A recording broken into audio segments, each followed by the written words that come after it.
The entire world is facing a debt-driven disaster the scale of which has never been seen before in human history. The situation is now so severe that we're left with only two options: default on our debt or inflate it away. You can already hear people blaming the free markets and even money itself for our problems, and to me this is just tragic, because we don't have free markets anymore, and we certainly don't use real money. This is the real reason for our problems. Our money itself has been corrupted. It's not just an issue of economics. This affects your freedom. When this crisis hits, people will be screaming for the government to do something when it was the government that caused the problems in the first place. Many societies have faced this dilemma in the past, and we can learn what the outcomes might be simply by studying what they did and comparing it to what we're doing today. So while I was in Germany, I decided to stop by one of my favorite museums and take you on a kind of crash course of the history of real money, how it evolved, and the twin dangers that arise when money is corrupted. I'm here at the Bundesbank Money Museum in Germany, and this is one of the best museums I have ever seen. Right at the very beginning of the museum, you walk in and it starts with barter. You know, originally the first form of currency was livestock. The problem with livestock, though, like for instance this cow, if I traded this cow to you for something and somebody else wants to trade you something else that's of much lower value, you can't make change. A system that relies on barter is very inefficient because you not only suffer from the problems of divisibility, you also rely on the hope that you will find someone who has a good or service that you need, who wants something that you have at the same place and at the same time. In economics, this is called the coincidence of wants. Now add the fact that most goods have a shelf life before they perish, and you can see why barter systems held mankind back for so long. So what was it that solved the coincidence of wants and propelled us out of the Stone Age and into space? It was the invention of money. Money is not evil. It is a magnificent tool that allows us to trade our specialized skills and to store our economic energy. Without it, we'd be struggling to feed ourselves each day, and our average lifespan would still be 30. In Episode 1, we learned that real money has to fulfill certain properties in order to function. But 2,600 years after its emergence, people still confuse money with currency, even the so-called experts. So they've got here some of the things about what money is. The first example here is, money is whatever goes. So, in earlier cultures, commodities such as cattle, stones, or metals were used as money.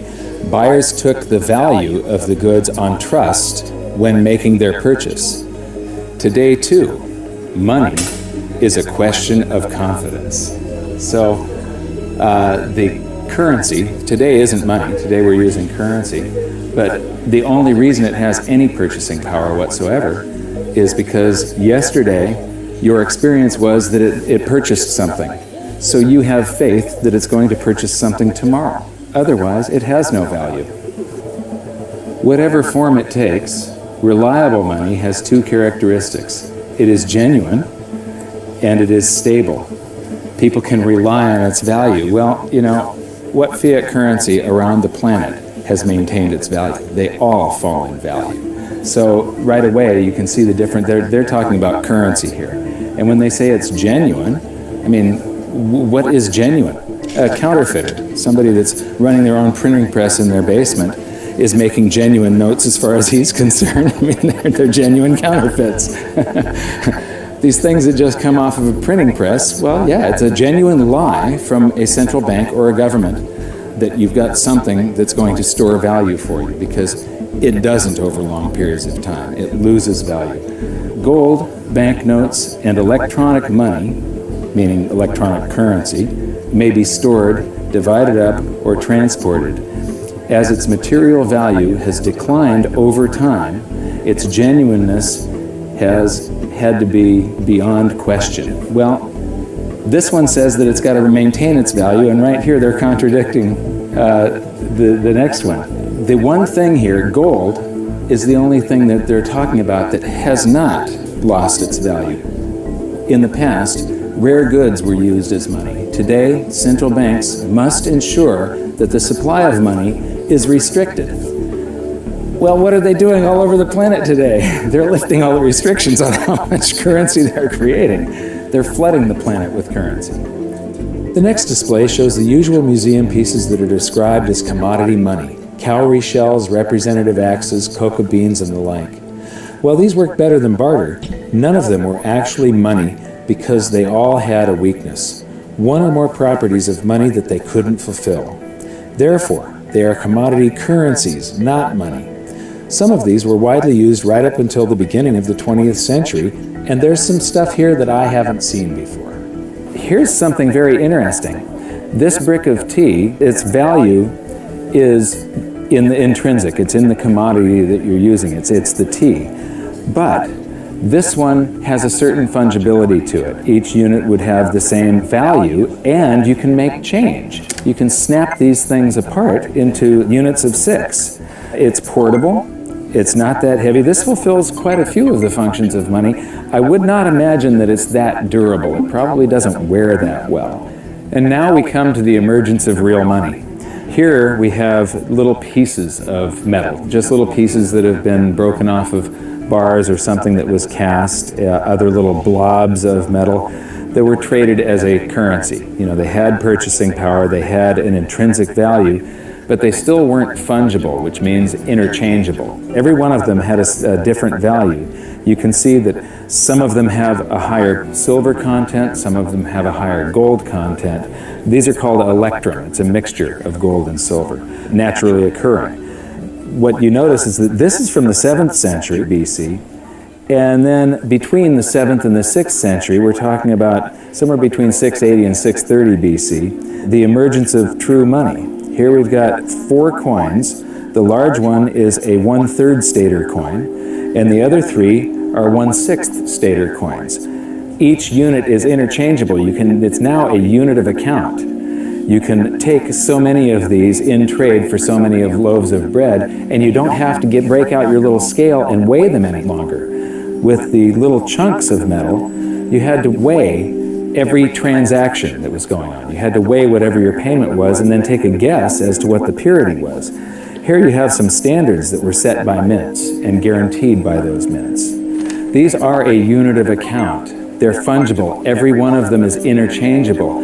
They're portable, they're durable in your pocket over long periods of time. They're divisible. You can make change. You can see there's a 1/3 stater and 1/6 staters. And they're a store of value over long periods of time.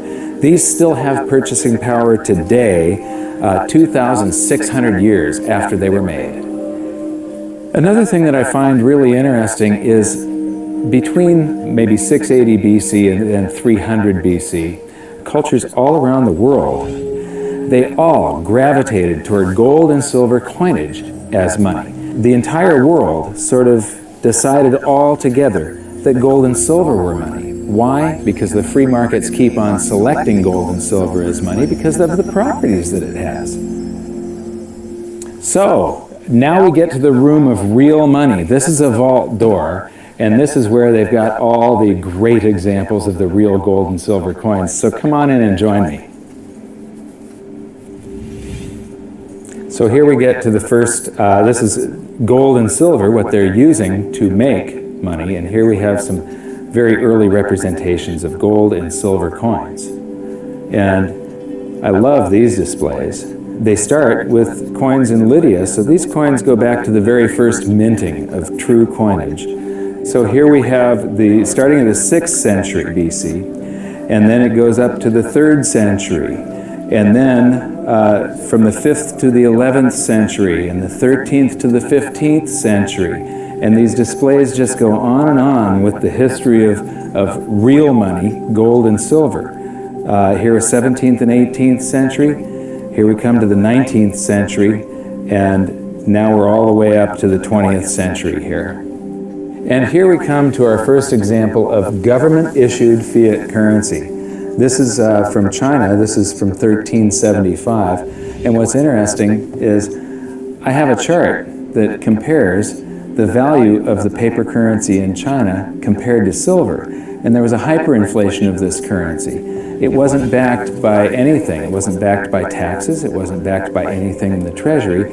They could just print this. And so this went into a hyperinflation because the government was just running its budget by just doing deficit spending by printing.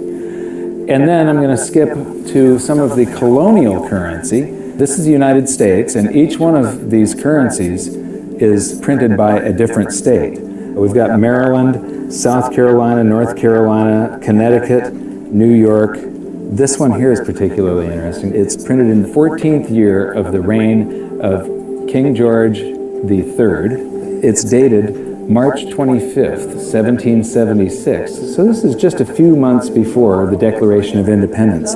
It says, "'Tis death to counterfeit." But this was printed just before we started coming out with the continental dollar, which went into a hyperinflation because of pure deficit spending on the Revolutionary War.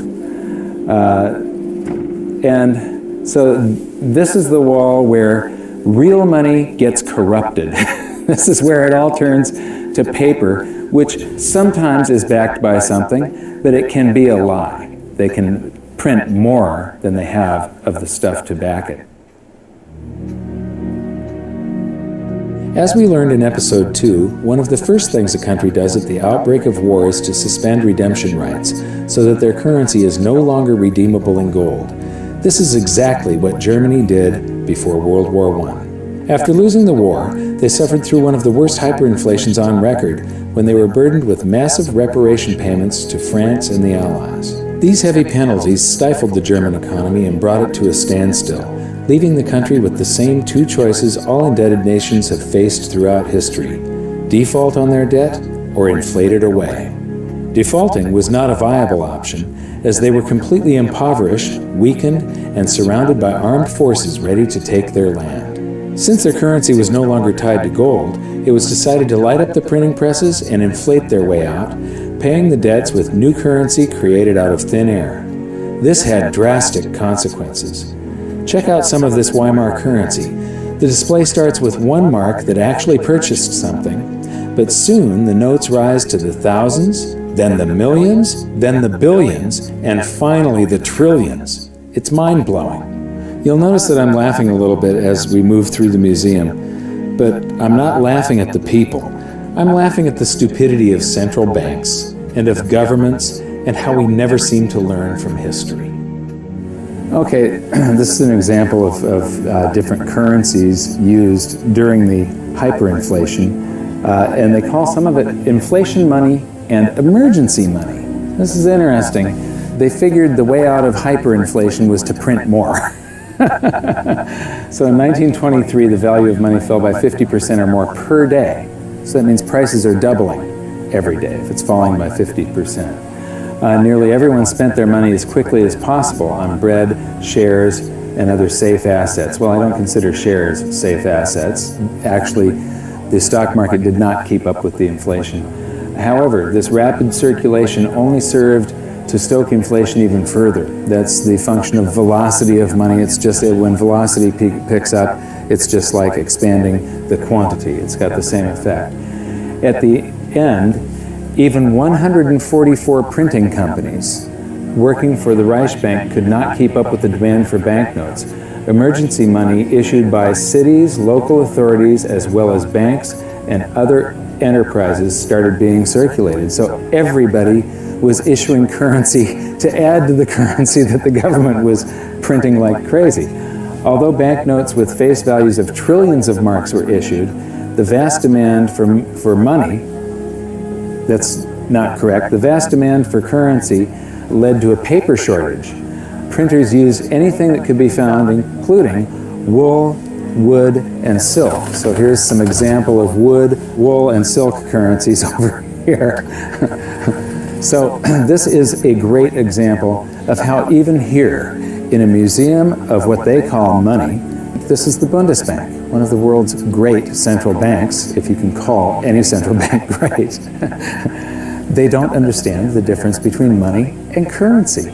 They're calling all of this money, and it has nothing to do with money. This is just a promise. It was a promise to pay money at one point, and then it was a broken promise. people have faith in these government-created currencies, and it allows governments to basically rob their own people. The government erased the debts that they had left over from World War I by just hyperinflating the currency, and basically that transfers all the wealth of the middle class to the government.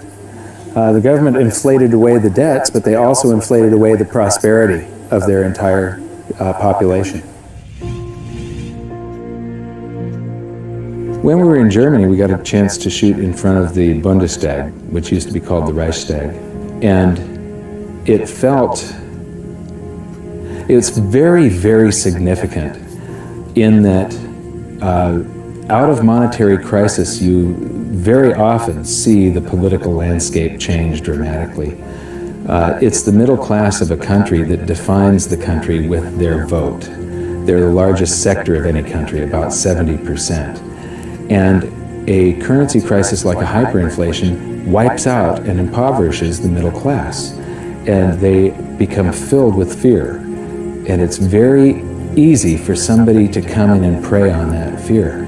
And dictators arise out of hyperinflation. And this is one of my greatest fears as far as the United States goes. I think that we all have to be very, very careful and very watchful for what happens in the future. A few years ago, I was interviewing Congressman Ron Paul, and he said, I think that there's going to be a financial collapse before they come around to thinking seriously about monetary policy. But the real thing we have to worry about is not the loss of our wealth. It's the rise of a dictator. It's the loss of our freedom. And what's interesting is the rise of Hitler. There were 2 times where he played on the public sphere. He could never have come to power had there not been a hyperinflation back in 1923. Just 1 week before the end of that hyperinflation, that's when Hitler made his first big public appearance. Playing to the public fear, Hitler and his stormtroopers took over a beer hall called the Burgerbrau Keller that seats around 3,000 people. And he took the stage by gunpoint, and to this literally captive audience, he gave a speech that would change the world. Because of the hyperinflation, the audience had been recently impoverished. Their wealth had been stolen by the government running the printing presses. And so they're all scared. He offers them a scapegoat and tells them he's got the way out. He became very popular after that, and the very next day, the people that were listening to him followed him in an attempt to overthrow the government. He was arrested, tried, and convicted of high treason and served time. While he was in jail, he was provided with a private secretary, Rudolf Hess, and he actually wrote about half of Mein Kampf while he was serving time. But once the economy started to recover, Hitler lost that leverage, that power. He could no longer play on the fear of the public once the economic situation had changed. By the middle of the Roaring '20s, he had become a joke. The Nazi Party had gone to less than 2% of the vote. Then along came the Great Depression, and Hitler seized this opportunity again. He was the first politician to actually campaign by aircraft, hitting multiple cities in a single day. And the Nazi Party went from 2% of the vote to the second largest party in Germany. So playing on the public sphere, Hitler was able to take away the rights of Germans. He was able to, all these guaranteed rights in the Weimar Constitution, private property rights, the right to assemble, public assembly, the right to privacy in the mail, the telephone system. He just took away all of their rights and seized power. So these are some of the things that we have to be concerned about and be very mindful of. Economic crisis very often leads to the rise of a dictator. Yeah, the fact that this was just 70 to 80 years ago, basically there are still people alive today that experienced this, but enough of them have died off to where the warnings fall on deaf ears. Berlin is a great example of another massive danger to individual freedom that economic crisis can bring, the swing from capitalism to collectivism. After World War II, the city was basically divided in half, the West being capitalist and the East communist. Germany was reunified in 1990, but even this short period of separation showed the vastly different levels of prosperity that the two systems achieved. So this is the famous Checkpoint Charlie, and what's interesting is how quickly an economy can heal. Just 20 years ago, you would have seen a tremendous difference between the East and the West. You'd have one side that has tall buildings and is much more industrialized and new, and then one side that's very old and gray. It was one of the best examples of what a state-run society does to an economy. How the more the public relies on government, the worse the general economy gets. What happens, in capitalism, you have the greatest disparity between the poorest and the richest individuals. And there's a backlash against that. And you see this happening. It happened in waves and cycles, this cycle that goes from capitalism to collectivism. Here, the example, you had this line going right through a city, and one side of the city that was very poor, and the other side prosperous by comparison. Now, when we go toward collectivism, they want to eliminate this great disparity between the poorest and the richest individuals. But what happens isn't that they raise the standard of living for the poor up here. They drag the whole economy down so that everybody ends up living down here, except for the people that are running the government. Collectivism is a danger because we've proven time and time again that it doesn't work. The evidence is in. If you look at history, it's clear that maximum prosperity can only be achieved through individual freedom, free markets, and sound money. You'd think that we'd learn from history, but I'm going to show you a few more displays from the museum that prove conclusively we haven't. And this is where we are today. This is a sheet of 50-euro notes, and these come out of the printing press, bam, bam, bam, bam, bam, just like those notes did. And the entire world today is sort of, every central bank across the planet is creating currency like crazy right now. I think we're going into a deflation, so they're trying to stave off deflation right now by printing their way out of it. So here we've got some examples of the technology that governments around the world are putting into their counterfeit currency so that the public can't counterfeit the currency that the governments are now counterfeiting. So you've got all these holograms and watermarks and different threads and different types of paper, and then here's this big old printing plate where they pop these things out a mile a minute. And right now they are hyperinflating the base money around the world, the paper money. We're going into a deflation, though, of the credit money, the voodoo hocus-pocus currency that the banks just type into the computer. That's starting to collapse, where this stuff is expanding. So we learned in episode 4 that modern currency creation is a complete scam, but a whole lot of people had trouble believing that it could be true. The European Central Bank has this awesome display that shows you exactly how it's done, and it's basically the same as our episode 4. So here's a quick recap thanks to the ECB. Basically, the central bank and the Treasury swap IOUs. The central bank writes a check and the Treasury issues a Treasury bond, which is an IOU, and that creates currency, and then it gets, somebody is paid, it gets deposited into a bank account, and 1,000 marks, they withhold 10%. So right here, they're already telling you that his bank account is a lie. He deposited 1,000 in it. They only withhold 100 in case he wants some of that. And then they loan out 900, which then she buys something from this guy, he deposits the 900. They borrow 90% of that and leave just 10% on deposit for him. And the result is that it expands. Every 1,000 ends up creating 10,000, or every $1 creates $10. And they've got the result here. It's all sort of a voodoo hocus-pocus scheme. One of the great things that I've noticed here is that throughout the museum, they keep on proving the point that even though this is the Bundesbank Museum, they prove the point that fiat currencies that come off of a printing press eventually go to zero, that they're really worthless. This says the ideal goal of all monetary systems was to ensure that money is trustworthy and kept in short supply. Metal-based currencies restrict the money supply because metal deposits are naturally limited. However, during the Industrial Revolution in the 19th century, the rapidly growing economy needed a means of payment which could adapt flexibly to this growth. Baloney. You can have a fixed currency supply, and when you have economic growth, it means that the currency gains in purchasing power. In the 20th century, uncovered currencies, meaning unbacked currencies, have been the norm. In principle, the money stock could grow unchecked. This is why central banks must ensure that the money stock is in line with economic growth. Yeah, right. So here we've got my buddy Milton.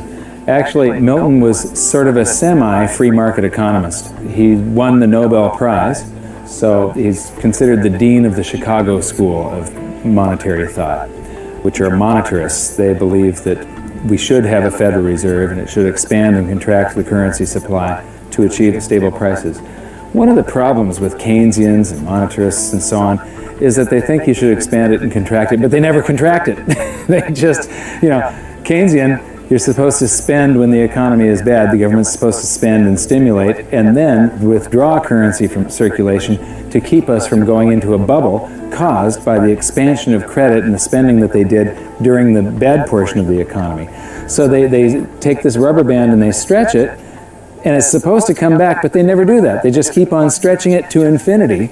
And here we are, right now, where we are in the world is that rubber band is about to snap with every currency on the planet.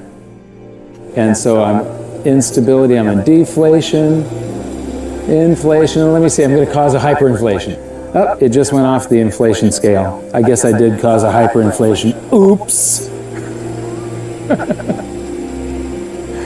And now the whole thing is collapsing. This game of inflation and deflation has never worked.